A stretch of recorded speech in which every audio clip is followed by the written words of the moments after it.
Primeiro vou mostrar aqui os 11, né? 4 são lesionados, né? O Pedro, o Everton Cebolinha, o Luiz Araújo. Qual é o quarto lesionado mesmo? Fugiu. São Vinha. 4 machucados. O Vinha, que está aqui.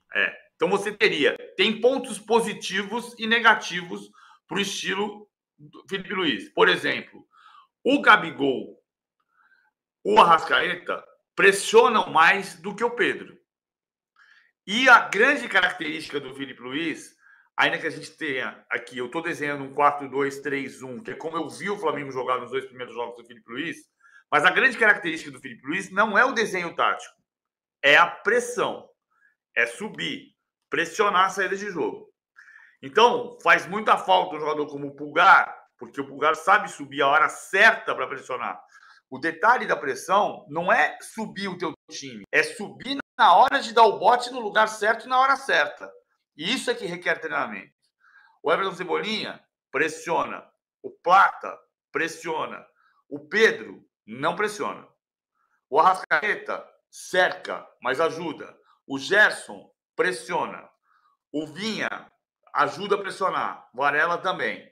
Então, se você pensar que você tem hoje um time do Felipe Luiz com Wesley, Léo Ortiz, Léo Pereira e Ayrton Lucas. Eu, por exemplo, acho o Léo Ortiz um brilhante jogador para a construção do jogo. Mas o Fabrício Bruno é mais rápido do que ele. O que significa que quando você subir teu time, na hora que você tomar uma bola longa, o Fabrício Bruno vai ter mais velocidade que o Léo Ortiz, que melhorou muito nesse aspecto da cobertura também. Mas o Fabrício Bruno é mais rápido. Então você ter Varela, Fabrício Bruno, Pulgar, improvisando aqui de zagueiro, Vinha, Gerson, De La Cruz, Luiz Araújo, De Arrascaeta, Everton Cebolinha, Pedro. Olha que time tem aqui. Só falta o goleiro, né? Em compensação, tem 2. Tem um a mais na linha machucado e tem um goleiro que não está machucado. Mas a questão central é esses jogadores que estariam treinando para fazer esse tipo de jogo. A pressão. Por exemplo, para conseguir o Pedro, se não tivesse machucado e pudesse treinar, conseguir um pouco mais de capacidade de pressionar a saída de bola. Porque quando o Pedro voltar, se o Felipe Luiz for o técnico ainda, o Felipe Luiz vai tentar trabalhar para que o Pedro pressione mais. E isso exige treino, que ele não vai poder fazer nessa semana com esses 11 jogadores.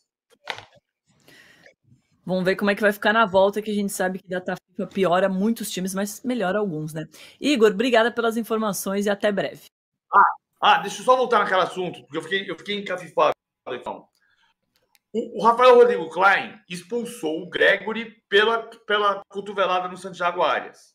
O Rafael Rodrigo Klein também expulsou o André Ramalho no Corinthians e São Paulo pela cotovelada no Luciano.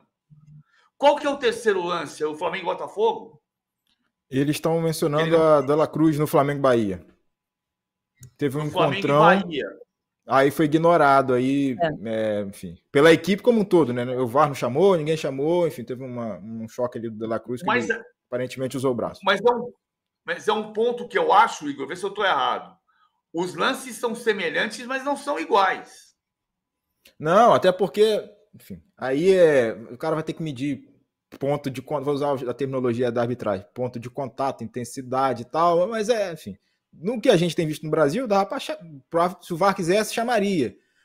Mas aí o pessoal fica talvez tentando forçar apontar uma situação, levar para um lado de manipulação, algo que a gente já vê no Campeonato Brasileiro, que é a falta de critério. Então, aí a minha opinião em relação a esse caso todo é mais um episódio de falta de critério, que a gente vê lances cinzentos para um lado, lance que aparentemente não foi nada para o outro. O fato é que o Gregory naquela ocasião saiu com uma marca comprovando, né, naquela situação aparentemente, né, que houve um toque no braço da questão do jogador do Botafogo, que foi justamente o jogo da eliminação, um jogo que acabou catapultando a eliminação do Botafogo da Copa do Brasil, e a torcida, óbvio, que fica muito reticente diante disso, diante de uma imagem que mostra talvez um choque mais contundente, mais intenso, e aí vai fazer esse paralelo para apontar uma alegada falta de critério da arbitragem, que a gente já convive no futebol brasileiro como um todo, mas querem levar esse lance para um viés de manipulação, né? Aproveitando o assunto que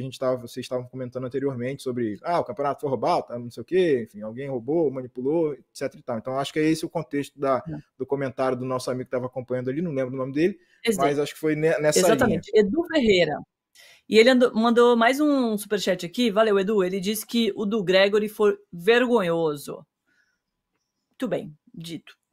Tá aí a opinião dele, muita gente concordando com ele aqui no chat, algumas pessoas concordando com o PVC e com o Igor. É o que fica, né? A arbitragem que não tem muito critério. E aí, diante de tantas denúncias de manipulação, a gente tem que aguardar para tomar mais conclusões, mas aí o torcedor sempre vai achar que tá puxando, que tá manipulando contra o time dele, né? Infelizmente, é isso que causa essa CPI. Tem um lado muito bom, mas tem um lado muito ruim para a imagem do futebol brasileiro. Igor, obrigado pelas informações, até breve. Valeu, voltamos qualquer dia aí. Um abraço. Boa. A gente se despede do Igor para colocar na nossa conversa o Jorge Macedo, que é executivo de futebol da Ferroviária. Desculpa, eu apresentei ele errado mais cedo, mas então, falando certo agora, executivo de futebol da Ferroviária, que tem uma história muito legal para contar para a gente, porque a Ferroviária subiu da Série D para a Série C em 2023 e agora da Série C para a Série B, vai disputar a Série B. Jorge, obrigada por participar aqui com a gente. Queria que você contasse um pouquinho de como foi essa ascensão meteórica da Ferroviária.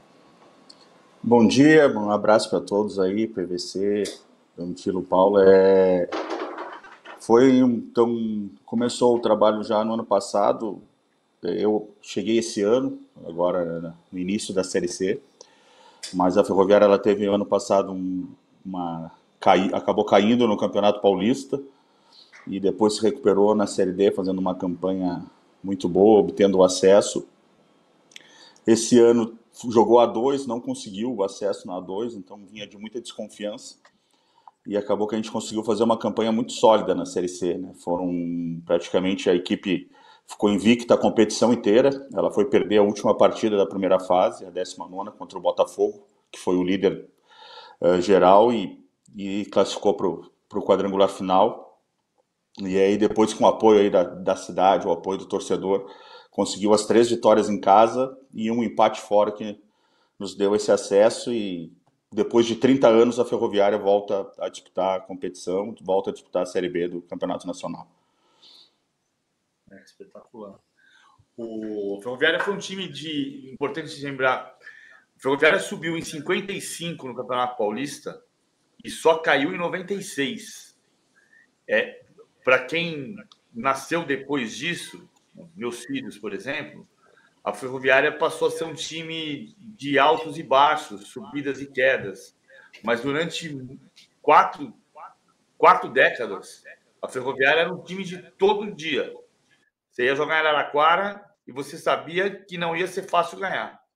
E está voltando a ser isso, né, Jorge? E é um projeto que tem a participação da família Bertolucci, né? Empresários que compraram o futebol da Ferroviária. Quanto isso ajuda a gente que...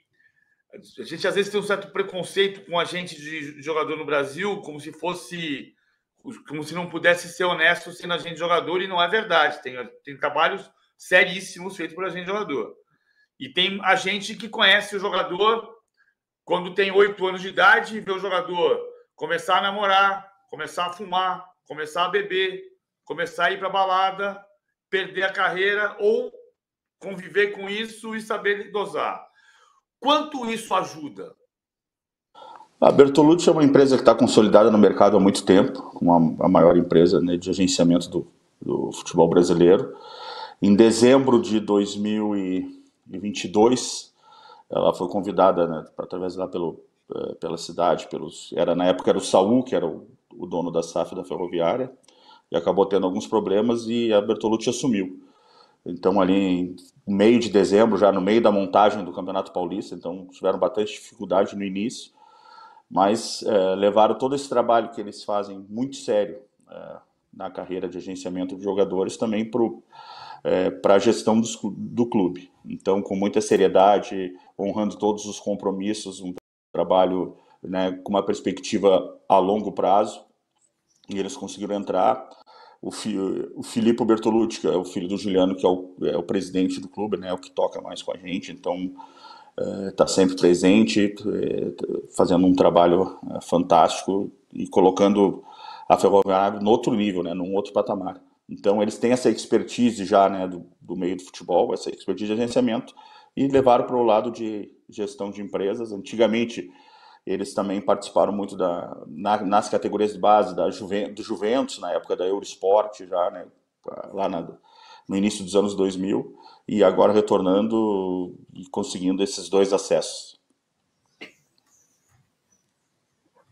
Ô Jorge, bom dia ainda, né? Prazer falar com você. Queria aproveitar, agora que a Ferroviária pertence, né, subiu para a segunda, tem uma série de diferenças aí entre você estar numa terceira e na segunda, e a grande diferença que eu já vejo de cara é direito de televisão e uma briga que já se iniciou por vocês aí, por você e pelos outros 3 que subiram. Como que tá a Ferroviária nessa briga? Liga forte para lá, Libra para cá? Vocês já têm assédio? Vocês estão conversando? Como que tá esse papo? Porque vocês já têm que definir, porque o ano que vem já tá aí, né? É uma coisa muito recente, né, Danilo? Então tem que estudar bem agora todas as propostas, analisar. Então a gente está agora no foco de planejamento para essa Série B, que é um planejamento diferente. Então o clube vai ter que investir bastante na questão estrutural, né, construção do centro de treinamento, já adquiriu uma área, um terreno para construção de treinamento, então vai ser um CT com 4 campos, né, com todas as condições para a gente conseguir agregar valor para o nosso jogador, a gente conseguir dar toda essa estrutura, todo esse suporte para o atleta. Então o pensamento todo agora é nesse planejamento, e a parte dessa questão da liga também faz parte disso. Então a gente tem uma mudança de patamar no departamento de marketing, nas questões de patrocínios, e a gente está muito focado agora nessa questão do futebol. Diferente das outras equipes, a gente tem uma A2 pela frente, que é uma competição muito difícil, a gente precisa voltar para a elite do Campeonato Paulista, então é fundamental isso. Então esse início de 2025 vai ser, né, bastante difícil para a gente, é uma competição muito complicada. O ano passado fez a melhor campanha e acabou saindo já no primeiro mata-mata, então é um foco para a gente conseguir subir, voltar para o Paulistão, e ao mesmo tempo já planejando a equipe para montar essa equipe para a Série B. E ao mesmo tempo o Ferroviária Feminina, né, que sempre foi muito forte no futebol feminino e vai continuar sendo, né, Jorge?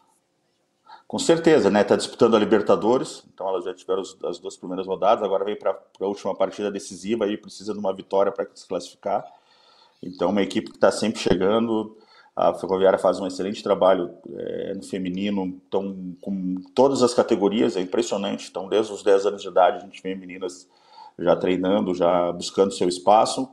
Ao mesmo tempo, também como no futebol masculino, a gente tem uma categoria de base muito forte, com diversos jogadores já em outras equipes. E o feminino agora é torcer para que ele consiga essa vaga aí para a próxima fase da Libertadores. Jorge, muito obrigada pelas informações. Acho legal a gente dar espaço também para times que têm feito trabalhos legais, assim, acompanhar a evolução, que é muito boa para o futebol brasileiro. PVC, você quer fazer a última pergunta? Não, eu vou fazer uma pergunta estúpida. O primeiro, a Ferroviária estreou empatando com o Independiente del Valle Dragonas, né? Foi o primeiro jogo da Ferroviária na Libertadores feminina. E o ano passado eu tive no Independiente del Valle, tive a felicidade de ir no estádio do Independiente del Valle. Na hora de pegar a credencial, a gente abriu a porta e deu de cara com o CT.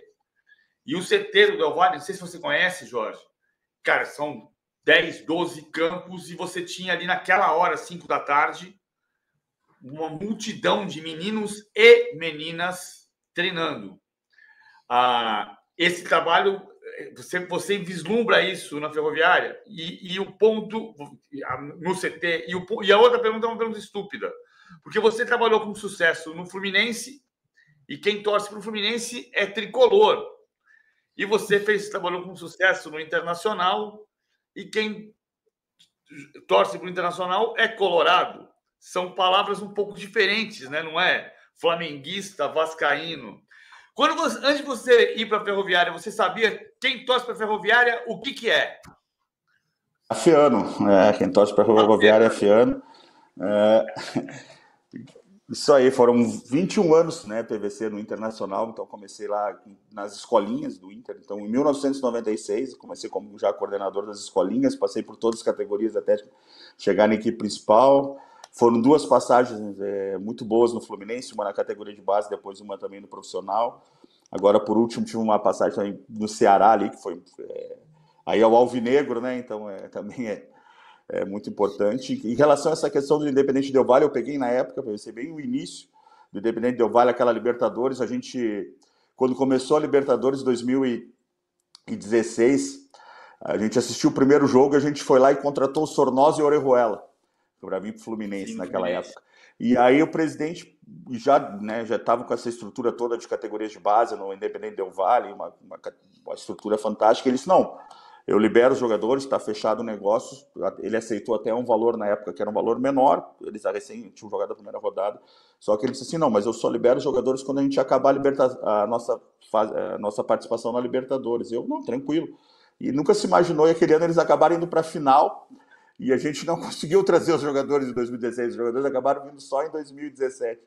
Então foi uma passagem, assim, eu tive muita relação lá com eles no Independente Del Valle, os caras fazem um trabalho fantástico, né, com todas as categorias, eles foram o primeiro a colocar, e não é desde os 5, 6 anos de idade que eles já começam com os jogadores, e estão agora replicando também no feminino esse trabalho. E jogadores, jogadores e jogadoras. Isso, e jogadores e jogadoras, eles replicaram muito bem. Que complicou a vida da Ferroviária, porque vai ter 2 jogos no feminino, né, o Independente Del Valle e Dragonas, e Penharol. Com Penharol. E agora tem que ganhar do Santa Fé para classificar sem depender de nada. É isso aí. Agradeço a oportunidade, né, de estar passando um pouco do nosso trabalho, de estar mostrando aí, colocando a Ferroviária nesse cenário de novo, nesse cenário de Série B, que é muito importante para o clube, mas também para a cidade. É uma cidade que respira futebol, tem um estádio muito bonito, né, que é a Fonte Luminosa, que agora vão receber de volta grandes jogos em 2025. Obrigada, Jorge. Bom trabalho por aí. Até breve. Até breve. Um abraço. Valeu. Você sabe por que é afiano? Sabe por que é afiano? Sabe por que